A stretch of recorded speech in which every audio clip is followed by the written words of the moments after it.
Ya, tidak boleh ditulis insentif. Ya, nanti akan hilang ini.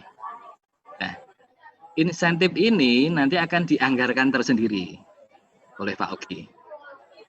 Oleh sebab itu pada saat kontrak, luaran-luaran tambahan ini sudah direkap dan disediakan anggaran khusus untuk insentif ini. Nah, jadi nanti SPK ini jangan digunakan untuk membayar insentif. Ya, itu. Nah, jadi untuk apa SPK itu? Itu dulu memang pernah kita bebaskan sebebas-bebasnya. Peneliti itu mau menggunakan untuk apa itu kita bebaskan, tapi akhirnya pengeluarannya jadi aneh-aneh gitu. Oleh sebab itu, di sistem sekarang, cara kita membuat RAB itu harus menjadi bagian dari 1 sampai 6 ini. Ya. Jadi kalau misalkan aja peneliti ingin mendapatkan HR itu boleh, tapi melekat di kegiatan penelitian itu.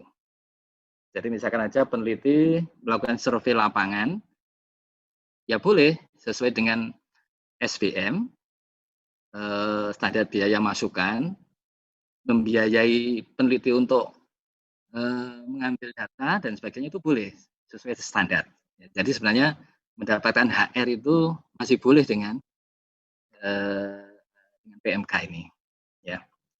Jadi tahapan penelitiannya saya kira ya kebutuhannya ini.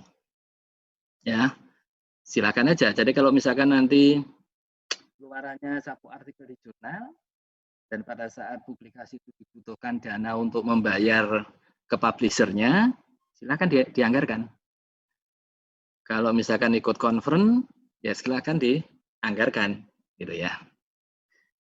Nah, kalau RAB ini rapi, saya yakin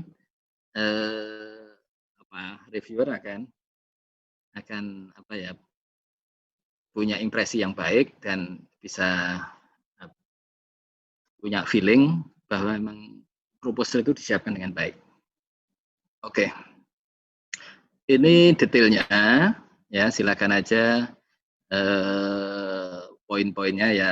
Ini sudah kita coba eksplorasi kayaknya untuk masing-masing itu. Nah, yang ditanyakan Pak Ali tadi juga disampaikan ya agak disiasati gitu ya Pak Adi ya. Jadi yang kalau membeli tadi apa ya, komputer yang jadi bagian dari penelitian itu memang tidak boleh untuk belanja modal ya, tidak boleh belanja modal, tapi bisa dimasukkan ke wilayah ini barang persediaan. Yang penting nanti pada saat itu sudah dibeli itu tercatat sebagai aset unit di mana kita bekerja. Itu. Baik. Saya kira ini contoh poin-poin yang bisa kita gunakan di RAB. Jadi kesimpulannya Bapak Ibu, pada saat membuat RAB itu sebenarnya tidak lepas dari substansi penelitian. Jangan sampai misalkan penelitiannya itu dilakukan di wilayah lab atau di laboratorium, tapi ada pengeluaran untuk survei lapangan yang nggak cocok ya. Yang itu akan hilang. Baik, ini kayaknya sudah tinggal sedikit lagi waktunya. Ini cara mengisinya, saya skip aja. Ya. Oke, cara mengisinya. Nah, terakhir Bapak Ibu, ini kalau Bapak Ibu mengusulkan lewat sistem, itu ada rekapan yang memperlihatkan ada bagian yang masih belum lengkap atau sudah lengkap ya. Jadi kalau sudah lengkap semuanya tidak ada yang merah-merah seperti ini sudah siap dikirim. Siap dikirim itu artinya siap diusulkan lewat P3M ya.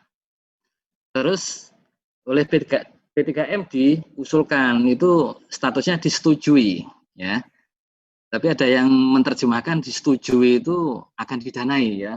Tapi sekarang sudah kita ubah itu status disetujui itu.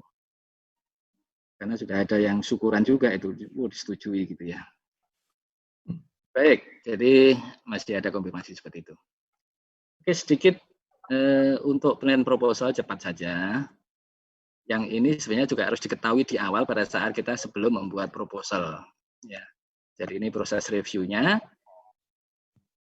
Sebagus apapun proposal Bapak Ibu, kalau tidak lolos evaluasi administrasi ini sayang sekali. Ya, jadi yang pertama bagian evaluasi administrasi ini harus diloloskan dulu, ya. Baru nanti biasanya yang tidak lolos evaluasi administrasi itu kita buang dan ke tahap berikutnya evaluasi usulan. Untuk yang ada visitasi itu yang penelitian-penelitian pengembangan. Oke. Jadi sekali lagi ini ada tahap administrasi, ada penilaian usulan ya. Yang administrasi ini mutlak ya, karena yang menilainya satu reviewer ya. Jadi jangan sampai tidak lolos di awal. Jadi kalau merasa tidak punya 2 artikel tadi untuk penelitian dasar ya tidak usah mengusulkan karena pasti tidak lolos administrasi nanti. Baik, jadi ini tampilan reviewernya seperti ini Bapak Ibu. Ya, tampilan reviewernya ini menunya reviewer seperti ini. Ada PDF-nya, judul dan sebagainya. Kemudian kalau diklik penilaian ya. Nah, ini tampilan proposalnya seperti ini. Jadi teman-teman di LPPM saya kira di P3M, di UP2M sudah tahu dan mengarsipkan proposal. Jadi sebenarnya proposal ini yang membuat, yang mengenerate adalah sistem.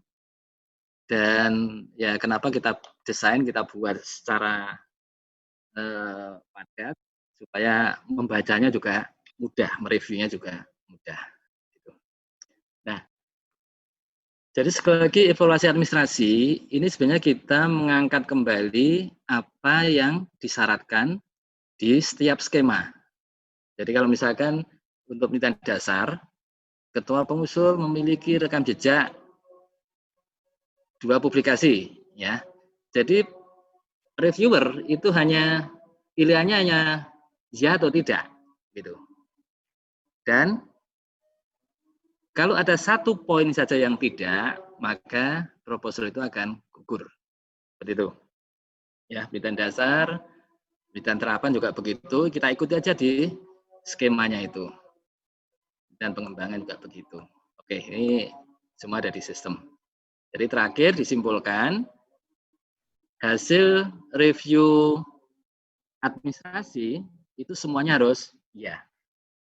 Nah, untuk tahun kemarin, karena masalah supaya praktis saja, untuk review administrasi ini semua di-handle oleh DRPM. Kalau nggak salah begitu ya Pak Adi ya. Jadi untuk yang skema penelitian dasar, desentralisasi itu sudah kita seleksi secara terpusat untuk yang tahap administrasi ini. Baik. Nah, jadi ini Bapak Ibu proporsi untuk skor akhir suatu usulan. Jadi untuk penelitian dasar terapan pengembangan ini betapa